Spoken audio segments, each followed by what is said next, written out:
Let us pray that we can get through this video without a cement truck rolling by. Amen.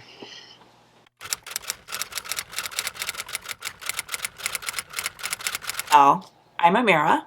If you are a new viewer, welcome. And if you are a returning viewer, welcome back. Today I am doing my second anti-haul / wish list video. The first one I did was very much an anti-haul. This one is a bit of an anti-haul with some caveats. Let's get into it. All right, I'm going to pull up my little saved list here. Okay. So the first thing I want to talk about, and let me scoosh over and zoom out a bit, probably be a good idea. Let's do that. So I have some space to put things. All right. First thing I want to talk about is this Too Faced release that is coming out. I don't know if it's out yet, but it is due to come out this month, and it is their Faced Femme Collection. I'm going to skip over all the superfluous stuff that comes with the collection because I really want to focus on the palette. Because when I first saw the palette, I was really intrigued. Not in the intrigued way of wanting to purchase it, but intrigued in what the color story is for this time of year. I like the fact that they sort of went against the grain and they aren't doing, you know, the traditional winter or holiday themed collection. This is very light. It's very pastel. It's, dare I say, very spring. And I like the fact that they've gone against the grain with this. I'm not going to purchase this. I'm not a huge fan. I don't hate their formula, but I'm not a huge fan of the Too Faced eyeshadow formula. I have the gingerbread spice palette, which I do enjoy, and I have the little mini shake your palms palette, which is super cute as well. But I'm not like out there in the market to purchase new Too Faced palettes, so I won't be purchasing this. But I did want to mention it because I think the color story is so unique for this time of year. Not unique in general, but for this time of year, I think it is a very interesting direction to go in. Having said that, let's talk about these two Colourpop releases. It is, I believe, Ticket to Dreamland and On a Whimsy. When I saw On a Whimsy, I immediately thought of that Too Faced palette, and I thought, it's really interesting that both of these brands are going for this sort of pastel-y, you know, spring type feel in the middle of winter. I was very intrigued by that, and I think these color stories are really pretty. I particularly like On a Whimsy. Ticket to Dreamland is pretty, but I feel like it's very similar to a lot of things that Colourpop has released in the last, 6 months or so. So I don't find that one to be that interesting.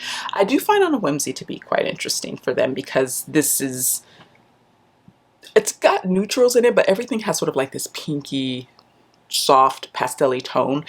And I saw Makeup Just for Fun's video about these two palettes, and I was really impressed with the quality of On a Whimsy. The shades aren't dusty or, super light. There's a lot of pigment to them. They swatched really beautifully with a finger and with a brush. So I was just like, okay, Colourpop, I see you. I see what you're doing here. I feel like Colourpop is having a bit of a renaissance with their color stories and with their quality. They had a bit of a slump there where I felt like everything looked the same and the quality wasn't what I was used to for them, but I feel like they've really stepped up their game recently, and this to me is quite pretty. Not purchasing it, don't need it, but I liked it. I like the look of it. Next up, I have another Colourpop palette, and I almost purchased this. I literally went to the website, put it in my cart, and as I was like really thinking it through, I stopped myself because I realized that I own something quite similar, and that is the Give Me Glow Christmas Morning palette, which is essentially a more curated version of that palette. I love the Christmas Morning palette. I love the formula. I love Give Me Glow's metallic formula. Their mattes are beautiful too, but their metallic formula is just chef's kiss. So I I kind of was like, you have this already in mirror, you don't need it.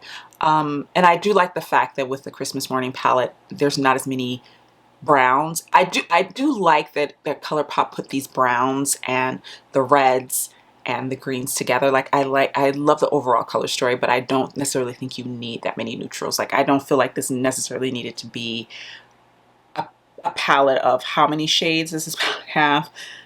Probably 18 shades. I don't think you needed 18 shades for this. I think you could have done this with a 9-pan palette and it would have been just as pretty. I will say though, those last 2 shades at the in the bottom row, they're like a matte plum and a metallic plum. Those are calling my name. Those are really calling my name. I don't know why, but if I were ever to purchase this, I don't think I will, but if it would probably be those shades that do me in, because they're very pretty. But yeah, again, I like it. Probably not going to buy it, but I enjoy the color story. Next up, I have the Viseart Petite Pro Paris Etoile palette. First time I saw this, I was very underwhelmed. The shades looked really muted and dusty to me. And then I saw this swatch picture and I was like, oh, she cute. Oh, she real cute.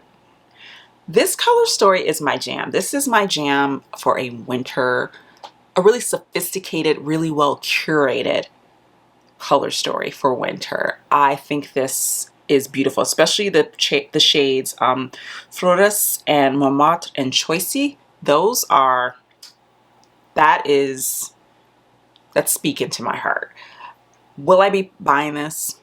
Probably not, but I still think the color story itself is really, really pretty. I think if I didn't own as much Viseart that I do now, I probably would have purchased this. But the issue for me right now is I've told myself that I can not purchase any more Viseart because of the Viseart palettes that I own, I don't use any of them that often. And I own a decent amount. I bought the Violet Etude palette and I've literally never used it. Literally never used it. I've swatched it. It's beautiful. I want to use it. It's on my list of like, I need to get to that, but I haven't picked it up. So to me, it just doesn't make sense to purchase another Viseart palette when I already have palettes, including one that I haven't used yet. So if that weren't the case, this probably would have been purchased. Next up are what is this called? The Horoscope collection from SheGlam. All right, I'm gonna go on a bit of a diatribe here, a little rant. Not rant, I'm just gonna give my thoughts. I'm gonna give my thoughts in a clear and calm way. So not a rant. I used to purchase from SheGlam and for Shein, and Shein is the sister company or the company that owns SheGlam makeup. It's basically Shein decided to make their own makeup brand because everyone's making their own makeup brand, so why not? So SheGlam is the makeup brand of Shein. I used to purchase from Shein all the time back in the day. I enjoyed their, getting super cheap items, that were cute, that were, trendy. But as I have moved away from fast fashion, as I try to move away from fast fashion, I'm not going to be like, I never buy fast fashion. That's not true. And that would be disingenuous to say. But I am trying to buy less fast fashion. And if I do buy fast fashion, I try to purchase it secondhand. From like Poshmark or ThredUp or someplace like that. But specifically Shein, I have opted to not purchase anything from, period, end of. And the reason for that is twofold. One is they contribute an insane amount of waste. Just this brand alone contributes so much waste as far as clothing goes.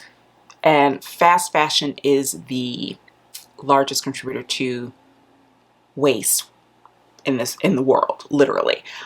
So for me, as I educated myself more about fast fashion and sort of asked myself what I'm looking for, not only just in an environmental capacity, but also just what I'm looking for quality wise in my closet and in my aesthetic, I am moving away from things that aren't well made or that are made to only last a very short period of time, and moving more towards things that I can get a lot of wear out of and that can live in my wardrobe for years.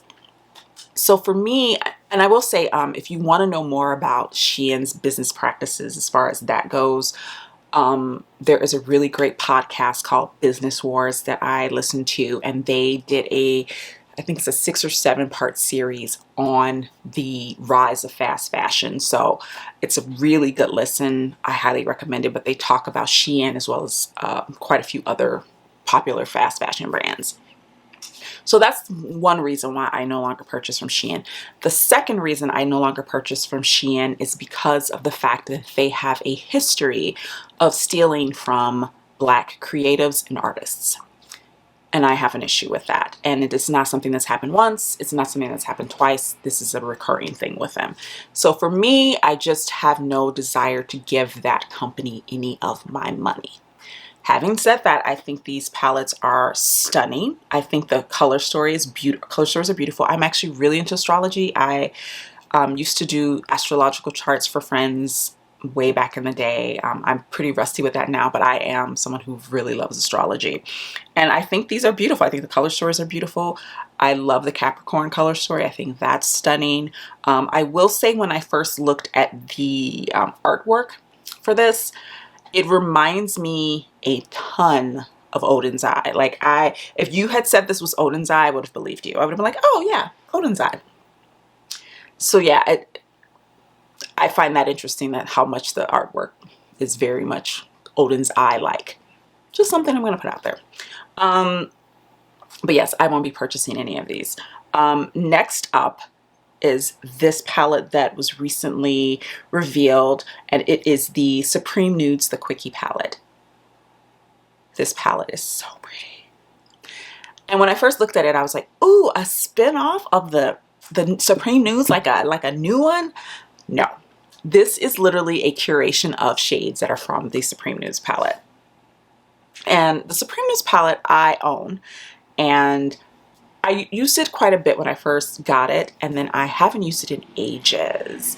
And I recently rediscovered it, and I was like, I should use that more. So I've actually been, planning to use it, and seeing that the reveal of this kind of prompted me to do so. So here it is, the Supreme Nudes, and it's also on my eyes. It's actually what I'm wearing today.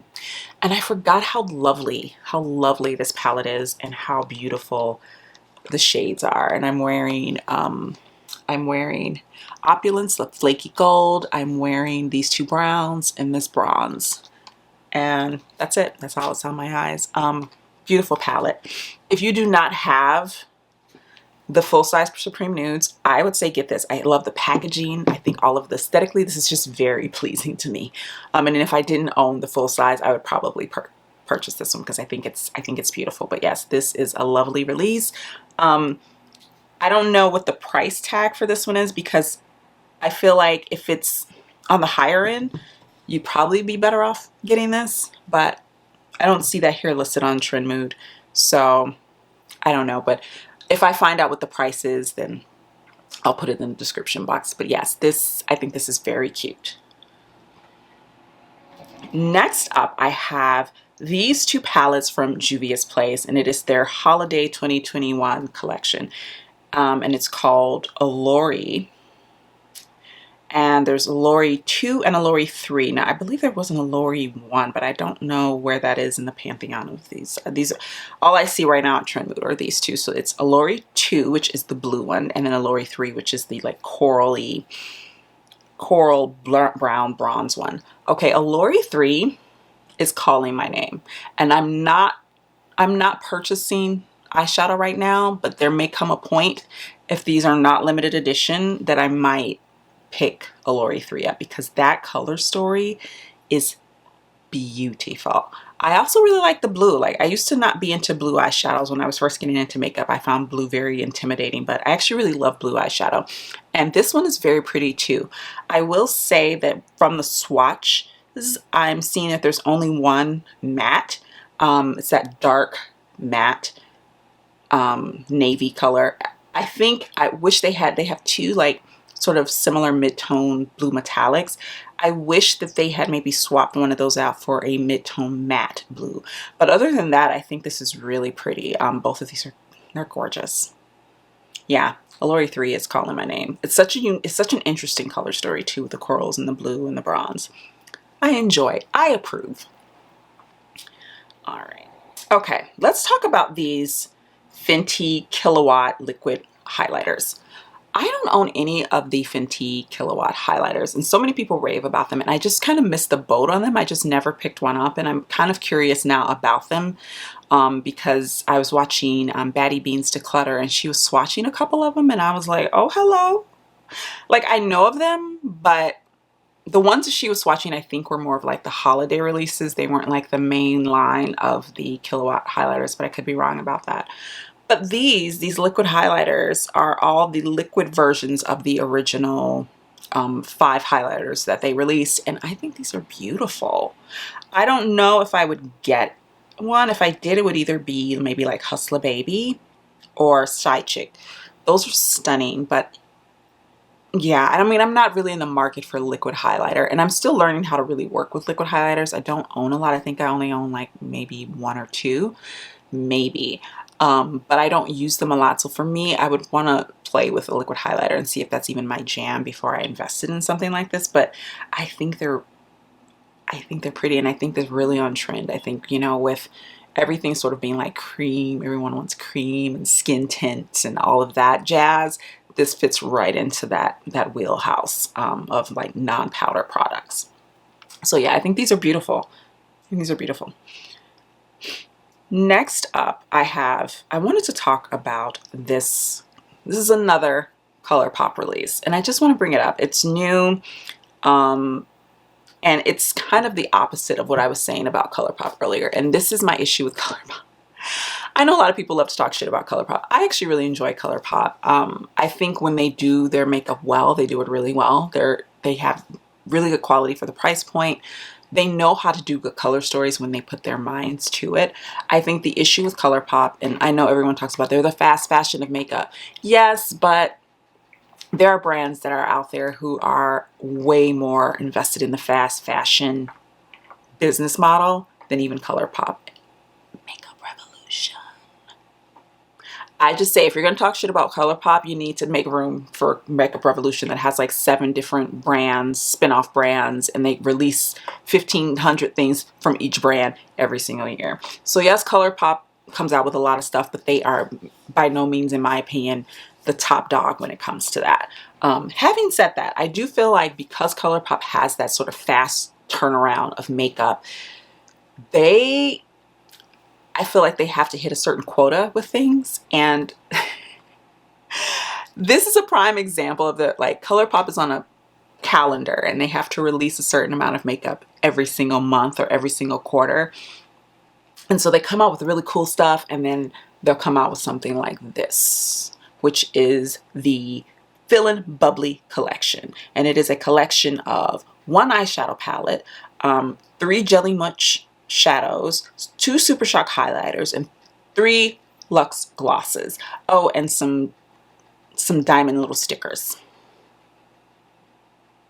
What is this? What is this? Why do we need this? The Jelly Munch shadows look like shadows that they have already in the Jelly Munch formula and in their Super Shock formula. The glosses are like whatever.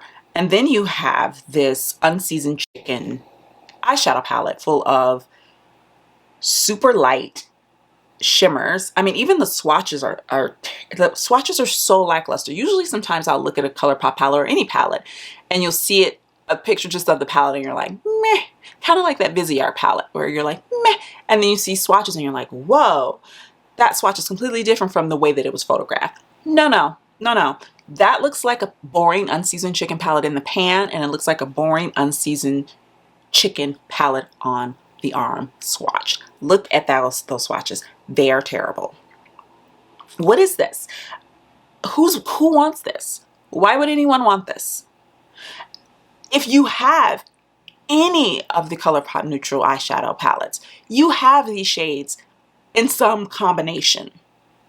It's like, what, 4, 5 mattes. One of them is a chalky white. One is like a orangey yellow tone neutral, and then you've got 2 browns, and then you've got 3 shimmers or 4 shimmers that all look the same, and then one little dusky little mauvey pinky tone. This is definitely, this is when I feel like Colourpop is releasing things because they have to release things because they're on some kind of schedule. Because you have something that's cute like the On a Whimsy palette, or the Ticket to Dreamland palette, or the Limoncello palette, and the Lush Life palette, and even the Tinkerbell palette and collection. You have these collections and these palettes that have a point of view, like the color story is beautiful and it's clear that some thought has been put into them. And then you have this. And this to me kind of proves that Colourpop is not always consistent in the caliber of color story. I don't know what the quality of this is like. The swatches don't look all that amazing to me, so who's to know? But yeah, why Colourpop? I was rooting for you. We were all rooting for you. That car was rooting for you. All right, guys, that is all I have for today. Let me know in the comments what you're thinking about the caliber and quality of releases that we're seeing recently. I, for one, feel like the makeup industry is in a bit of a slump creatively, but at the same time, I'm enjoying the fact that we are kind of not getting this bombardment of releases like we would normally get. I don't know if that has to do with the panty, or if that just has to do with makeup fatigue in general, or if that just has to do with the fact that brands are running out of ideas. I don't know. Let me know in the comments below. What are your thoughts about the makeup releases we're seeing, not only at the end of the year, but just in the year in general? And are any of these items on your wish list? Will you be picking any of them up? Let me know in the comments below, and I will see you guys in the next one. Bye.